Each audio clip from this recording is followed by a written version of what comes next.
Today and all week on this important topic. Joining us right now to talk more about it is Senior Fellow at the National Taxpayers Union and Forward Strategies President, Mattie Duppler. Mattie, it's good to see you. Good morning. Your reaction to how this is framing what the presidential election is going to look like in 2020? Frankly, I think this is a great debate to have. You heard some of the arguments from the folks in favor of socialism, rewriting history, saying that it has somehow saved economies rather than trashed them over the course of human history. But it's interesting to me how much this debate has focused on income inequality, because for all of its defects, socialism at its core, what it does is it enriches politicians, which is why we hear politicians talk a lot about socialism. But you look at where socialism is played out. Venezuela is a perfect example. 90% of the people there are living in poverty. The average Venezuelan has lost 25 pounds over the last year because they don't have enough to eat, whereas Maduro is sitting fat and happy, surrounded by his political allies, and that's how socialism generally plays out. That's unbelievable. And there was a time when Venezuela was the richest country in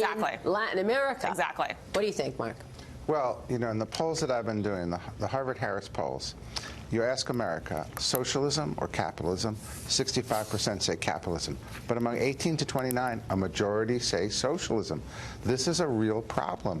They have a different lifestyle where they go from college to roommates, and they don't have full responsibility for 10 or 12 years, and they're falling prey to socialist rhetoric. It's a real danger. Do they not understand it, Guy?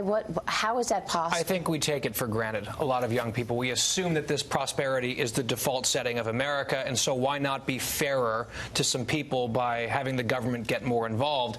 And unfortunately, there would be very serious consequences for that, and we have to make that case aggressively all the time and talk sort of in the language that young people can understand. You're talking about the income inequality piece of this, because people point to that, and it's about relative prosperity. Right. And I remember very well this speech, and I've watched it on YouTube before. Margaret Thatcher, the former UK Prime Minister, had this wonderful speech in the House of Commons where she said, the people who are obsessed with income inequality would rather have people like down here like this, the rich and the poor like this, rather than this.